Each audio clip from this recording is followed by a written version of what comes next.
Hello प्यारे बच्चों, मैं हूं मेघा बनानी और आज आप सभी का स्वागत है हमारी भारतीय संस्कृति के पार्ट 2 में।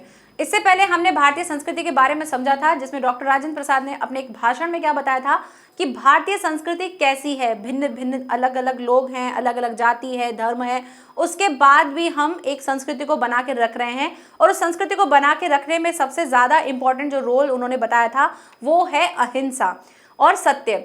हमें अहिंसा और सत्य रखना चाहिए, यही हमारी एक भारतीय संस्कृति का आधार है, जो कि पूछा जा सकता है कि भारतीय संस्कृति का आधार क्या है। ठीक है, आज हम पढ़ेंगे उसके आगे क्या हुआ था भारतीय संस्कृति में, आगे डॉक्टर राजेंद्र प्रसाद ने क्या बताया।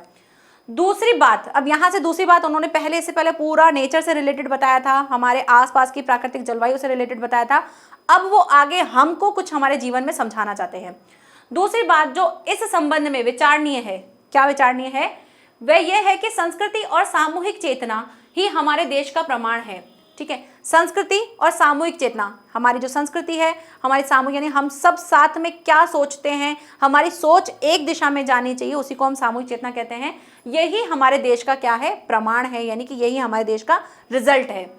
इसी नैतिक चेतना के सूत्र में हमारे नगर और ग्राम, हमारे प्रदेश और संप्रदाय, हमारे विभिन्न वर्ग और जातियां आपस में बंधी हुई हैं, जहां उनमें और सब तरह की विभिन्नताएं हैं, मतलब अलग अलग टाइप की विभिन्नताएं तो हैं ही, वहां उन सब में ये एकता भी है। ये वाली एकता कौन सी? संस्कृति और सामूहिक एकता। इसी बात को ठीक तरह से पहचान लेने से बापू ने जनसाधारण को बुद्धिजीवियों के नेतृत्व में क्रांति करने के लिए, तत्पर करने के लिए इसी नैतिक चेतना का सहारा लिया था। बापू यानी कि हमारे बापूजी यानी कि गांधी जी जो हैं, उनके बारे में बता रहे हैं कि गांधी जी ने क्या किया था, बुद्धिजीवियों के नेतृत्व में क्रांति की थी और उन्होंने ये कहा था कि हमें क्या करना चाहिए, हमें हमारी नैतिक चेतना को आधार बना के रखना चाहिए। अगर हम ये सोच लें कि क्या सही है क्या गलत है, तो हम गलती करेंगे ही नहीं, और अगर हम गलती नहीं करेंगे तो हम किसी के साथ अहिंसा तो कर ही नहीं सकते। तो नैतिक चेतना रखना उन्होंने सबसे महत्वपूर्ण बताया। अहिंसा, सेवा और त्याग की बातों में से जनसाधारण का हृदय इसलिए आंदोलित हो उठा क्योंकि उन्हीं से तो वह शताब्दियों से प्रभावित और प्रेरित रहा। गांधी जी की जो अहिंसा है, सेवा है और त्याग है, इन बातों को लोगों ने अपने जीवन में आगे तक रखा, क्योंकि ये चीज जो है वो उनकी शताब्दियों तक चली, क्योंकि गांधी जी ने ये सारे मंत्र अपने जीवन में अपनाए थे। जनसाधारण के हृदय में उनकी धड़कती चेतना को क्रांति की शक्ति बनाने में ही बापू की दूरदर्शिता थी। ये सारी चीजें जो हैं गांधी जी ने ही की थी, और ये चीज उन्होंने किस लिए बताई थी, ताकि वो इस चीजों से अपने मानव के लोगों में आगे बढ़ने की भावना के साथ साथ लोगों को पीछे करने की भावना नहीं रखे। और ये सारी चीजें जो हैं इसी के लिए सफलता मिलती है, क्योंकि लोग आज भी ये चीज अपनाते हैं। वो किसकी वजह से? बापूजी की दूरदर्शिता की वजह से। मैं तो यही समझता हूं, मैं तो मतलब कि राजेंद्र प्रसाद जी कह रहे हैं, मैं तो यही समझता हूं कि यदि हमें अपने समाज और देश में उन सब अन्याय और अत्याचारों की पुनरावृत्ति नहीं करनी, यानी उनको फिर से नहीं दोहराना है, जो हमारे साथ अत्याचार और अन्याय हुए उनको अगर हमें नहीं दोहराना है, जिनके द्वारा आज के सारे संघर्ष उत्पन्न होते हैं, जो आज हमने इतने संघर्ष करके जो आए हैं, उन चीजों को अगर हम फिर से रिपीट नहीं करना चाहते हैं, तो हमें अपनी क्या करनी चाहिए, ऐतिहासिक नैतिक चेतना या संस्कृति के आधार पर अपनी आर्थिक व्यवस्था बनानी चाहिए। अर्थात उसके पीछे व्यक्तिक लाभ और भोग की भावना प्रधान न होकर व्यक्तिक त्याग और सामाजिक कल्याण की भावना ही प्रधान होनी चाहिए। बहुत अच्छी बात कही उन्होंने क्या कहा है, उन्होंने कहा है कि हमें क्या करना है, हमें अपनी जो ऐतिहासिक है, जो हमारे आसपास की जो हमारे पहले के इतिहास की जो चीजें हैं, उनके साथ हमारी जो नैतिक चेतना है, हमारी जो मॉरल वैल्यूज हैं, उनके साथ हमारी जो संस्कृति है, हमारे जो ट्रेडिशंस है, उनको आधार बनाकर हमें कैसी रखनी चाहिए, हमारी आर्थिक व्यवस्था जो है, हम जो पाना चाहते हैं, जो भी चीज हमको चाहिए, उसके पीछे हमारा क्या होना चाहिए, खुद का लाभ नहीं होना चाहिए, व्यक्तिक लाभ नहीं होना चाहिए, बल्कि क्या होना चाहिए, व्यक्तिक त्याग होना चाहिए। यानी जो भी हम चीज करें वो सिर्फ ऐसे नहीं करें कि नहीं इसमें मेरा ही प्रॉफिट हो, ऐसी चीज नहीं रखनी है। हमको ये देखना है कि अच्छा मैं जो ये काम कर रहा हूं इससे देश का भला कैसे होगा, ये सोच रखनी चाहिए। तभी हम वो अत्याचार, जो ये संघर्ष हुए हैं, उनको फिर से हम नहीं दोहरा पाएंगे। हमारे प्रत्येक देशवासी को अपने सारे आर्थिक व्यापार उसी भावना से प्रेरित होकर करने चाहिए। जितने भी देश के लोग हैं उनको, जो अगर वो व्यापार भी कर रहे हैं, जो बिजनेस कर रहे हैं, उनको यही भावना रखनी है कि व्यक्तिक लाभ ना हो के क्या होना चाहिए, संपूर्ण देश का लाभ हो, ऐसा होना चाहिए। व्यक्तिक स्वार्थी और स्व तत्वों पर जोर न देकर हमें व्यक्ति कर्तव्य और सेवा निष्ठा पर जोर देना चाहिए। ऐसा नहीं होना चाहिए कि मेरा स्वार्थ किस में है, मुझे किस चीज में प्रॉफिट होगा, मेरे को किस चीज पे जोर देना है, मुझे इस बिजनेस में ज्यादा प्रॉफिट होगा, बाकी को लॉस हो, देश को लॉस हो, मुझे कोई मतलब नहीं है, मेरे को तो मेरा प्रॉफिट चाहिए। ऐसी भावना नहीं होनी चाहिए, बल्कि ऐसा होना चाहिए कि मेरे इस काम करने से देश को क्या लाभ होगा, देश को कौन सी नई चीज मिलेगी, वो चीज आपको देखनी है। ठीक है, आगे। और हमारी प्रत्येक कार्यवाही इसी तराजू पर तोली जानी चाहिए, और ये चीज हम जो भी काम करें, हमारा जो भी काम हो वो इसी तराजू यानी कि सही है या गलत है, देश के लिए सही है या नहीं है, इस तरह से हमको हमेशा देखना चाहिए। किसी भी क्रिया के पीछे जो भावना निहित होती है, अगर हम कोई भी काम करते तो उसके पीछे हमारी कोई ना कोई भावना होती है, उसका बड़ा प्रभाव हुआ करता है और परिणाम भी आता है। आप जैसी भावना रखोगे वैसा ही आपका काम निकलकर बनकर आता है, ये तो फैक्ट है ना। अगर हम कोई चीज सोचते हैं कि मुझे इसको सच्चे मन से करना है, तो कहीं ना कहीं वो आपका काम बहुत अच्छे तरीके से हो जाता है। तो जैसी भावना होती है वैसा ही हमारा काम बनकर आता है। यद्यपि देखने में क्रिया का रूप एक ही क्यों ना हो, भले आप काम करने का तरीका आपका सेम हो, कि फॉर एग्जाम्पल आप सोच रहे हो कि मुझे जो है पढ़ाई करनी है, आप पढ़ाई बहुत अच्छे से कर रहे हो, और दूसरा बच्चा है वो पढ़ाई कर रहा है लेकिन उसकी भावना ऐसी है कि मुझे तो इसको पीछे करना है, उसके साथ करनी है। तो भावना एक की है, सिर्फ मुझे अच्छे मार्क्स लाने हैं, एक बोल रहा है कि मुझे तो इससे अच्छे मार्क्स लाने हैं। तो वो क्या हो गई, काम दोनों सेम कर रहे हैं, पढ़ दोनों सेम रहे हैं, लेकिन भावना अलग अलग हो गई, तो उसी के हिसाब से परिणाम भी वैसे आते हैं। एक छोटे से उदाहरण से ये बात इन्होंने और बताइए, मैंने आपको एक अलग उदाहरण बताया, यहाँ पे एक और उदाहरण से इसको और स्पष्ट किया गया है। एक सम्मिलित परिवार है, एक बिल्कुल जॉइंट फैमिली है, जिसका प्रत्येक व्यक्ति इस नैतिक भावना से काम करता है कि उनका कर्तव्य है कि सभी व्यक्तियों को अधिक से अधिक वह सुख पहुंचा सके। एक जॉइंट फैमिली है और हर एक व्यक्ति सोचता है कि मैं इतना अच्छा काम करूं कि मैं अपने परिवार के हर व्यक्ति को क्या दे सकूं, सुख दे सकूं। ठीक है, और ये उसका कर्तव्य है। और प्रत्येक व्यक्ति पूरी शक्ति लगाकर जितना भी उपार्जन किया जा सकता है करता है, और सारे जितने भी वो परिवार के जो लोग हैं वो इतना ज्यादा अपना पूरा फोर्स डाल देते हैं उस पर कि हाँ हमको जो भी करना है बेस्ट करना है और पूरे परिवार के लिए करना है। एक व्यक्ति, एक परिवार की ऐसी भावना है। सबका सामूहिक उपार्जन मान लीजिए कि एक रकम है, मतलब कोई रकम मान लो, ठीक है, कोई भी रकम, मतलब 1 रुपया ही मान लो, जिससे अधिक उपार्जन करने की शक्ति परिवार में नहीं है। और बस समझो कि यही इतना ही, अगर सब मिलकर अपना पूरा 100% देकर ये इतना ही रुपया कमा रहे हैं, तो ये उनकी कंप्लीट शक्ति है कि हाँ भाई इतना कर रखा है। उसी परिवार का प्रत्येक व्यक्ति, अब उसी परिवार में अब व्यक्ति क्या कर रहा है, इस भावना से काम करे। अब कौन सी भावना है, पहली भावना ये थी कि मुझे इस परिवार के लिए बेस्ट से बेस्ट करना है। अब उसी परिवार के सारे व्यक्ति अगर इस सोच से करे कि उसको अपने सुख के लिए अधिक से अधिक, यानी उसको लगे कि भी मेरे को ये जो चाहिए, मैं तो अपने लिए इतना तो कमाऊंगा ही कमाऊंगा, ऐसी सोच रख के काम कर रहा है, और उपार्जन करना हो तो सब व्यक्तियों का सामूहिक उपार्जन उतना ही होगा। ठीक है, अब ये उपार्जन एक रकम जो पहले थी वो ही एक रकम होगी। पहले परिवार में क्या था, पहले परिवार में ये था कि सभी लोग बेस्ट कर रहे थे फैमिली को कंसीडर करके कि फैमिली के साथ जितना अच्छा हो सके उतना अच्छा करें। दूसरी बार में क्या हुआ, दूसरी बार में उन सभी लोगों ने ऐसे सोचा कि मुझे मेरे लिए चाहिए इतना सारा, तो इतना तो मुझे मेरे लिए चाहिए, तो वो भी तब भी क्या कर रहे हैं, 100% ही डाल रहे हैं, और तब भी क्या आ रही है, एक रकम आ रही है, काम हो रहा है, पैसा भी उतना आ रहा है। लेकिन आगे चीज देखो क्या होती है, जितना कि प्रथमोक्त स्थिति में और सामूहिक संपत्ति दोनों स्थितियों में बराबर ही होगा, मतलब दोनों में आपने पहले में जितना किया दूसरे में जितना किया, रकम उतनी ही आई। परिणाम क्या हुआ, उसको बराबर बंटवारा भी कर दिया जाएगा, बराबर उसको बांट भी दिया जाएगा, प्रत्येक को बराबर सुख होगा, सबको बराबर बराबर भी मिलेगा। पर इन दोनों स्थितियों में बहुत बड़ा अंतर एक और है, वो क्या है, वो ये है कि पहली स्थिति में संघर्ष का कोई भय नहीं होगा। क्यों, क्योंकि पहले वाले में लोगों को ऐसा नहीं करना है कि मुझे अपने लिए अपने लिए अपने लिए, उसको बस ये लगेगा कि मुझे मेरे परिवार के लिए जितना अच्छा हो सकता है मैं उतना अच्छा करूं। ठीक है, और क्योंकि वह केवल क्या कर रहा है, अपने लिए कुछ नहीं कर रहा है, दूसरों में संघर्ष अनिवार्य है। ठीक है, और दूसरे में क्या था, संघर्ष अनिवार्य था, क्योंकि दूसरे में लोग इस वजह से संघर्ष कर रहे थे कि मुझे अपने लिए इतना चाहिए। पहले वाले में सब लोग सिर्फ इतना सोच रहे थे कि मुझे पूरे परिवार के लिए चाहिए, फिर चाहे जितना मिले उसमें खुश हो रहे थे। लेकिन दूसरे वाले में आप संघर्ष कर रहे हो, क्यों, क्योंकि उसमें आपने अपना स्वार्थ डाल दिया कि मुझे तो इतना चाहिए, तो वहां संघर्ष आ गया। रकम बराबर होगी, सब कुछ बराबर होगा, लेकिन संघर्ष आ गया। क्योंकि प्रत्येक अपने लिए ही कर रहा था, क्योंकि हर किसी को ये लग रहा था कि मुझे अपने लिए करना है। अब जब तक आपकी आवश्यकता पूरी नहीं होगी, आप सोचोगे कि नहीं मुझे और चाहिए, मुझे और चाहिए, और उसके लिए आप संघर्ष करोगे। और जब जहां अपने लिए करने लगोगे तो आप क्या कर सकते हो, अहिंसा भी कर सकते हो। तो ये चीज उन्होंने इस उदाहरण से समझाई है।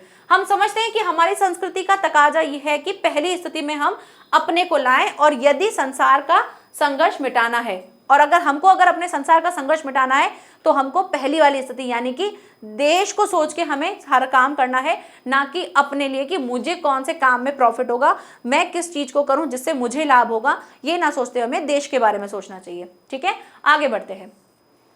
तो उसी भावना को सर्वमान्य बनाना होगा, और इसी भावना को हमको सभी को मानने वाली ये वाली भावना बनानी होगी। जब तक ऐसा नहीं होता, संघर्ष चाहे वह व्यक्ति के बीच का हो, चाहे देश के बीच का हो, चाहे वो अभी भी वर्तमान में भी रहेगा। अब ये संघर्ष व्यक्ति के लिए कह दो या देश के लिए कह दो, अगर ऐसी भावना है कि सिर्फ खुद के लिए करना है, तो फिर वो देश आगे नहीं बढ़ सकेगा, फिर वो पीछे ही रह जाएगा। आज विज्ञान मनुष्यों के हाथों में अद्भुत और अतुल शक्ति दे रहा है। ठीक है, उसका उपयोग एक व्यक्ति और समूह के उत्कर्ष और दूसरे व्यक्ति के समूह के गिराने में होता ही रहेगा। इसलिए हमें उस भावना को जागृत रखना है, और उसे जागृत रखने के लिए कुछ ऐसे साधनों को भी हाथ में रखना होगा जो उस अहिंसात्मक त्याग भावना को प्रोत्साहित करे और भोग भावना को दबाए रखे। और हमको क्या करना पड़ेगा, आज के टाइम पे, वैज्ञानिक टाइम पे, हम ये सोचते हैं कि जितना अच्छा बेस्ट हम अपने देश के लिए कर सकें, उसको करने के लिए हम दूसरों को गिराने की सोचते हैं। बट उस टाइम पे भी हमको क्या करना है, हमें ऐसे अहिंसात्मक त्याग वाली जो भावनाएं हैं वो प्रोत्साहित करनी होगी। जो भोग भावना है कि नहीं मेरे को, मेरे लिए, मुझे, मेरा बेस्ट, अगर ये भोग रखोगे तो इस भोग भावना को भी हमें क्या करना होगा, त्याग करना होगा। नैतिक अंकुश के बिना शक्ति मानव के लिए हितकर नहीं होती। अगर आप नैतिक अंकुश नहीं लगाओ, अगर आप मॉरल अपने ऑब्लिगेशंस नहीं लगाओगे, अगर आप मॉरल ड्यूटीज नहीं लगाओगे कि मेरा ये नैतिक कर्तव्य है, मेरा ये नैतिक कर्तव्य है, अगर आप ये नहीं लगाते हो तो वो मानव के लिए क्या है, हितकर नहीं है। क्योंकि फिर सबको ये लगेगा कि अरे जो मैं कर रहा हूँ वो सही है, क्यों रोका जा रहा है। तो ये मॉरल जो आपके ऑब्लिगेशंस है, जो दायित्व हैं, वो होने चाहिए। वह नैतिक अंकुश ये चेतना या भावना ही दे सकती है। और ये कहाँ से आएगी, ये भावना, ये चेतना कौन सी वाली, अहिंसा की नैतिक चेतना, ये ही हमको इस चीजों पे अंकुश लगाने में रोक करेंगी। वही उस शक्ति को परिमित भी कर सकती है और उसके उपयोग को नियंत्रित भी कर सकती है। और यही शक्ति जो है ये हमको नियंत्रित भी कर सकती है। वर्तमान युग में भारतीय संस्कृति के समन्वय के प्रश्न के अतिरिक्त ये बात भी विचारणीय है कि भारत के प्रत्येक प्रादेशिक भाषा की सुंदर और आनंदप्रद कृतियों का स्वाद भारत के अन्य प्रदेशों के लोगों को कैसे चखाया जाए। अब यहाँ पे भी भारतीय संस्कृति में अलग अलग लोग हैं, अलग अलग प्रदेश हैं, वहाँ प्रदेश में अलग अलग भाषाएं हैं, अलग अलग कृतियां हैं, उनके द्वारा लिखी गई कुछ कुछ रचनाएं हैं। तो उन चीजों को हम प्रदेश के बाकी लोगों को भी हमको उसका टेस्ट करवाना, यानी उनको इससे अवगत कराना भी, देखो हमारे प्रदेश के, इस प्रदेश के लोगों ने इस तरह की भाषा लिखी है, इस तरह की कुछ कृतियां की है, तो उसके लिए भी हमको ये चीजें करवानी होगी। मैं समझता हूं कि इस बारे में दो बातें विचारनी है, फिर से दो बातें विचारनी है। क्या इस संबंध में यह उचित नहीं होगा कि प्रत्येक भाषा की साहित्यिक संस्थाएं उस भाषा की कृतियों को संघ की लिपि अर्थात देवनागरी में भी छपवाने का आयोजन करें। अब इन्होंने कहा है कि अब भाई अलग अलग प्रदेश होंगे तो उनकी भाषा अलग होगी, तो उन भाषाओं को हमको देवनागरी लिपि में ट्रांसफर करवाना चाहिए, अनुवाद करवाना चाहिए, ट्रांसलेट करवाना चाहिए, ताकि क्या हो, दूसरे प्रदेश के जो लोग हैं वो हमारे बाकी के प्रदेश की भाषाओं के बारे में जान सके। तो उसके लिए हमको ऐसे संघ बनाने चाहिए। मुझे विश्वास है कि कम से कम जहां तक उत्तर की भाषाओं का संबंध है, यदि वे सब अपनी कृतियों को देवनागरी में छपवाने लगे तो उनका स्वाद लगभग सारे उत्तर भारत के लोग आसानी से ले सकते हैं। ठीक है, उत्तर की तरफ की जो लोग हैं उनके बारे में कह रहे हैं कि अगर वो अपनी भाषाओं को ट्रांसलेट करवाएंगे तो वो उत्तर भारत यानी कि नॉर्मल भाषा के हिंदी की जैसे ही दिखने लग जाएंगी, क्योंकि इन सब भाषाओं में इतना साम्य है कि एक भाषा का अच्छा ज्ञाता दूसरी भाषाओं की कृति को स्वल्प ही परिश्रम से समझ जाएगा। और इन भाषाओं में इतनी ज्यादा थोड़ी बहुत सिमिलरिटी होती है कि लोग उसको पढ़ के इजीली समझ जाएंगे कि ये किसके बारे में क्या बात कर रहा है। दूसरी बात यह है कि ऐसी संस्था की स्थापना की जाए जो इन सब भाषाओं में आदान प्रदान का सिलसिला अनुवाद द्वारा आरंभ करे। और हमको ऐसी संस्था भी बनानी चाहिए जिससे हम दूसरी भाषाओं की जो ट्रांसलेट की हुई चीजें हैं वो आराम से पढ़ सके, ताकि हमें दूसरे लोगों के बारे में, दूसरे धर्मों के बारे में और ज्यादा डिटेल में पता चले। यदि सब भारतीय भाषाओं का प्रतिनिधित्व करने वाला सांस्कृतिक संगम स्थापित हो जाए तो इस बारे में बड़ी सहूलियत होगी और हमको ऐसा सभी साहित्यिक भाषाओं का यूज करने वाला, कोई प्रतिनिधित्व करने वाला एक सांस्कृतिक संगम यानी ऐसा कोई संस्था मिल जाए जो ये सारी चीजें करे तो हमको बहुत ज्यादा हेल्प होगी।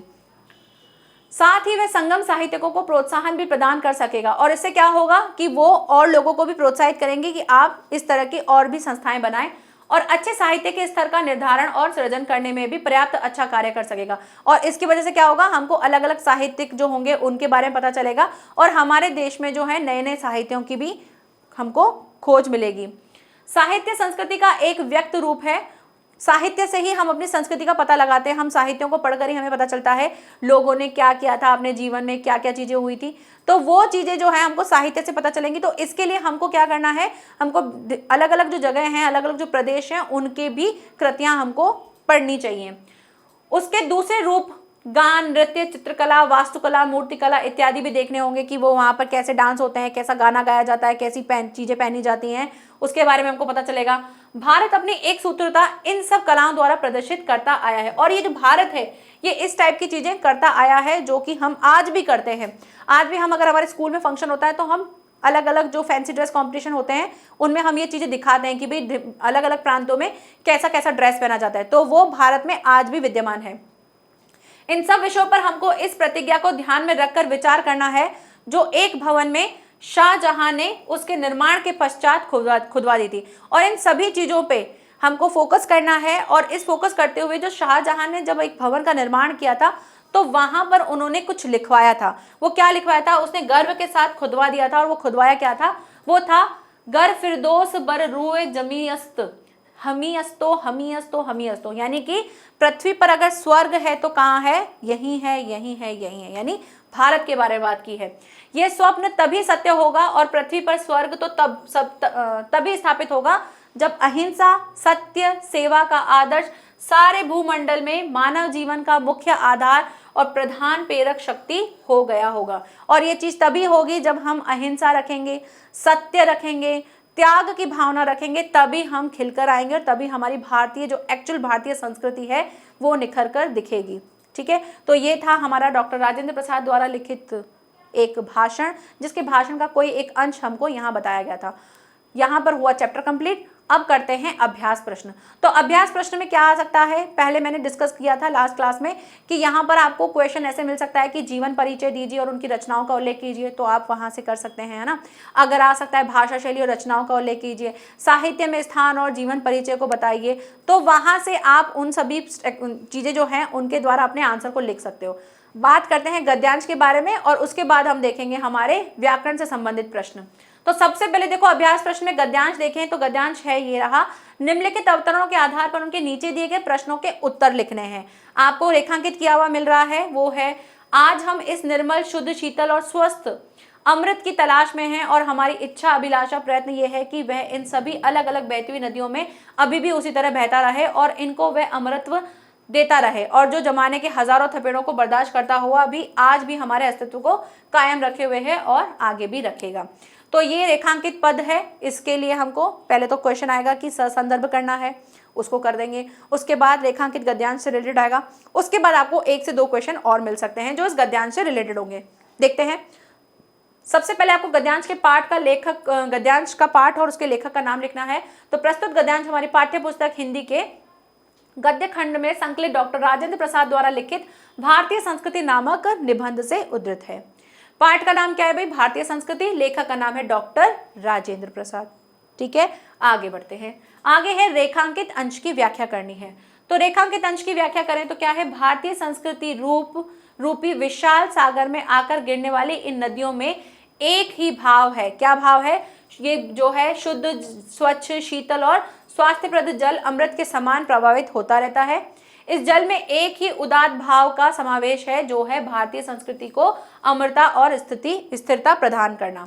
लेखक की हार्दिक इच्छा है कि वे विभिन्न विचारधाराओं के रूप में प्रवाहित इन नदियों में वह अमृत तत्व सदैव बना रही। लेखक जो है यानी कि डॉक्टर राजेंद्र प्रसाद, वो ये चाहते हैं कि इस नदियों में जिस तरह से जो अमृत तत्व है वो हमारे देश में भी बना रहे, जिससे सभी लोगों में प्रेम और राष्ट्रीयता की भावना का संचार हो और इस भावना का विस्तृत रूप ही सनातन धर्म है और यही भारतीय संस्कृति के उदात्त परंपरा भी है। यद्यपि इस देश में तरह तरह के संकट झेले हैं, अलग अलग संकट भी आए थे हमारे पास, तथापि भारतीय संस्कृति अभी भी आज भी विद्यमान है और विभिन्नता में एकता एक ऐसा ही तत्व है जो आज भी मिटाया नहीं जा सकता। तो ये हो गया ससंदर्भ व्याख्या। अब आपको जब आप व्याख्या करोगे रेखांकित अंश की, तो आप उस गद्यांश में जो आपको दिया गया है उसमें आपने उस चैप्टर के टाइम पे क्या क्या चीजें समझी हैं वो सारी चीजें आप यहाँ पर लिख सकते हो। नेक्स्ट बात करते हैं, कवि इकबाल की उक्ति का अपने शब्दों में अर्थ लिखिए। जो कवि इकबाल की जो उक्ति थी वो क्या थी, न जाने कितनी बार इस देश में बाहरी लोग द्वारा आक्रमण किए गए और अनगिनत बार यह देश आक्रमणकारियों की धर्मांता के शिकार हुए, यानी कि धर्म के बारे में शिकार हुए, किंतु यहाँ एक ऐसा तत्व अवश्य विद्यमान है जिसके बल पर भारतीय संस्कृति का अस्तित्व आज भी बना हुआ है। इकबाल जी की जो शायरी थी उसके बारे में ये बात कर रहे हैं। नेक्स्ट आता है, लेखक ने प्रस्तुत गद्यांश में किस अमर तत्व की ओर संकेत किया है। कौन से अमर तत्व की ओर संकेत किया है कि भाई अनेकता में एकता, ये नामक जो अमर तत्व है उसके बारे में संकेत किया है और ये स्पष्ट किया है कि इस शक्ति के द्वारा भारतीय संस्कृति भविष्य में जीवित और स्थायी बनी रहेगी। अब अगर आप यहाँ पे एकता में अनेकता की जगह आप चाहें तो अहिंसा और सत्य भी लिख सकते हो, वो भी ठीक रहेगा। ठीक है, हमारे अस्तित्व को कौन कायम रखे हुए है, हमारे अस्तित्व को जल कायम रखे हुए है। क्यों? क्योंकि जिस तरह से नदियों के बारे में बताया था वैसा ही हमारा अभी आज का अस्तित्व है। ओके, नाउ नेक्स्ट गद्यांश दे रखा है आपको कि यह एक नैतिक और आध्यात्मिक स्रोत है। इसको हमने समझा था चैप्टर में, जो अनंत काल से प्रत्यक्ष और अप्रत्यक्ष रूप से संपूर्ण देश में बहता रहा और कभी कभी मूर्त रूप होकर हमारे सामने आता रहा। किसके बारे में कह रहे हैं? संस्कृति के बारे में। यह हमारा सौभाग्य रहा है कि हमने ऐसे ही एक मूर्त रूप को अपने बीच में चलते फिरते हंसते रोते देखा है, जिसने अमृतत्व की याद दिलाकर हमारी सूखी हड्डियों में नई मज्जा डाल हमारे मृत प्राय शरीर में नए प्राण फूके हैं और मुरझाए हुए दिलों को फिर खिला दिया है। वे अमृतत्व सत्य और अहिंसा का है। ठीक है, आप यहाँ से अमृतत्व सत्य अहिंसा ले सकते हो, अनेकता में एकता की जगह आप सत्य अहिंसा भी लिख सकते हो, जो केवल इसी देश के लिए नहीं आज मानव मात्र के जीवन के लिए अत्यंत आवश्यक हो गया है। अब इससे रिलेटेड देखते हैं हमारे संदर्भ क्या है। गद्यांश का पाठ और लेखक आप बता सकते हो कि कौन है। इसमें दे रखा है प्रथम रेखांकित अंश, यानी 2 रेखांकित अंश है। तो आप कैसे फाइंड करोगे कि इसमें 2 है?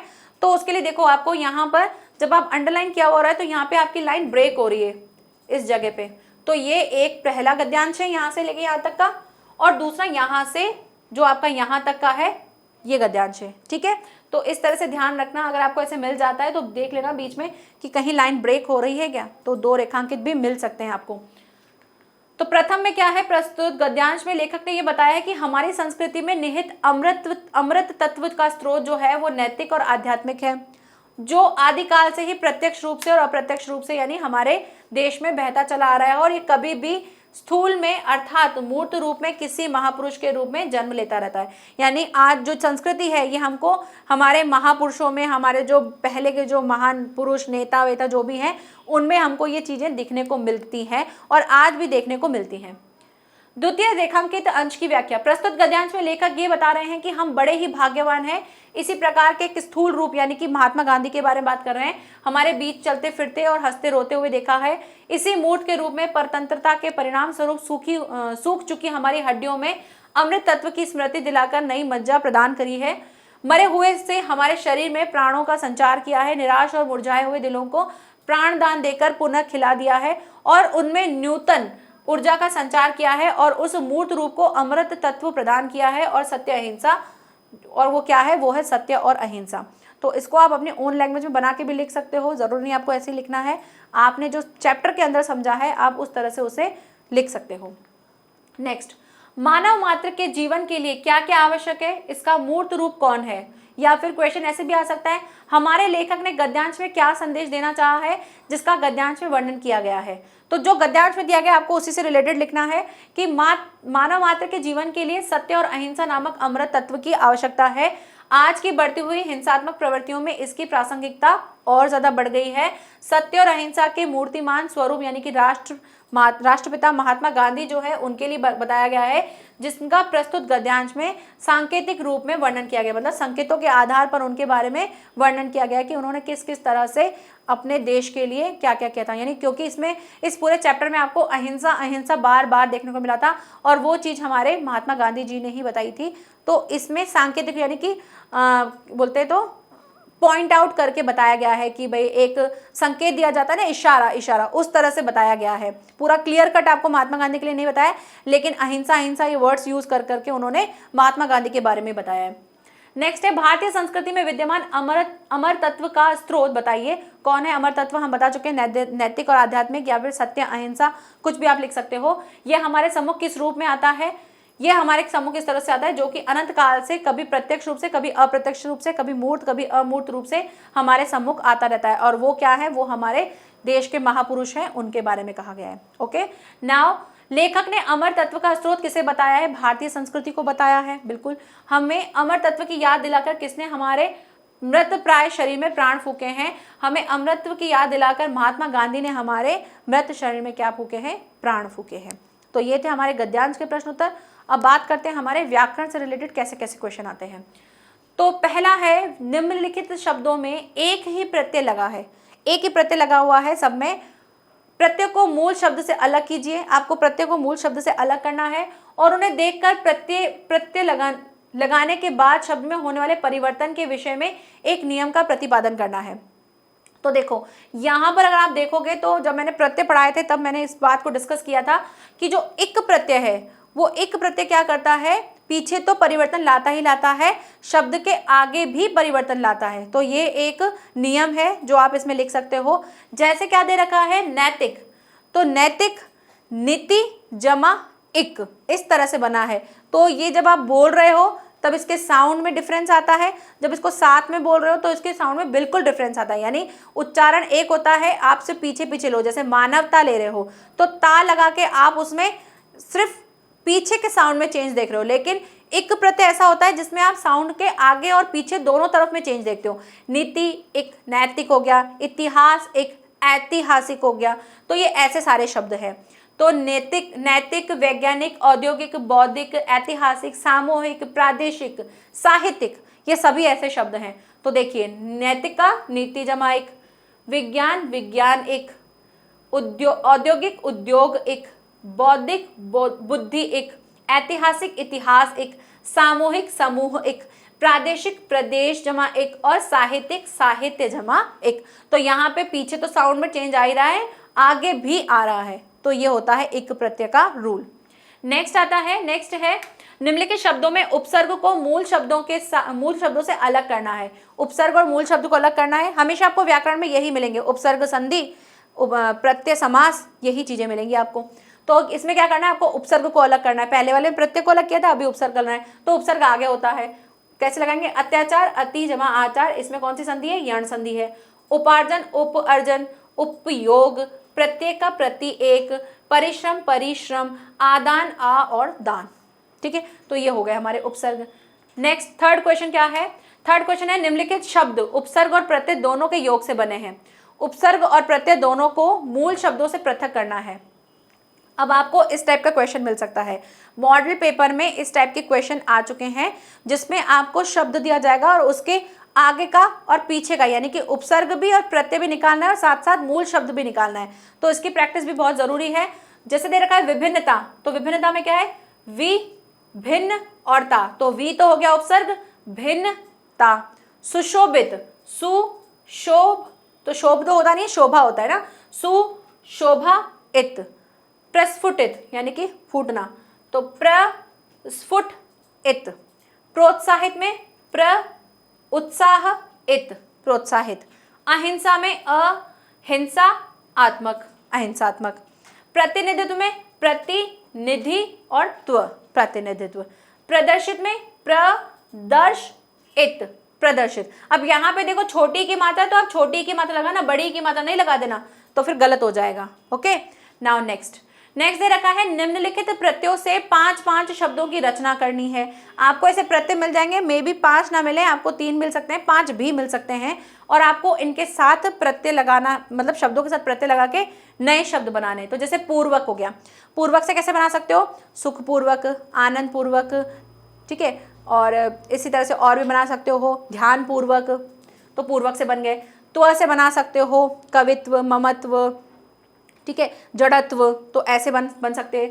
प्रद से लाभप्रद, हानिप्रद, सुखप्रद, ठीक है, ये बन गया। ईय से बना सकते हो भारतीय, मानवीय, राष्ट्रीय, केंद्रीय। आत्मक से अभी भी हमने देखा था, ठीक है, दुखात्मक, सुखात्मक, ठीक है, आध्यात्मक, विचारात्मक, भावात्मक, ये हो गया।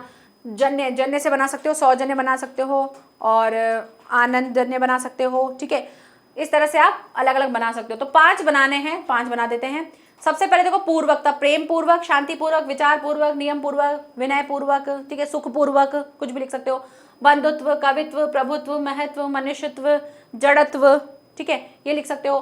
प्रद से लाभप्रद, भयप्रद, हानिप्रद, लोभप्रद, कल्याणप्रद, ये का हमने देख ही लिया था। आत्मक, प्रश्नात्मक, विचारात्मक, भावात्मक, व्यंग्यात्मक, द्वेषजन्य, क्रोधजन्य, भावजन्य, सौजन्य, आवेशजन्य, परिणामजन्य, इस तरह से आप ये पूर्वक ये प्रत्यय भी बना सकते हो।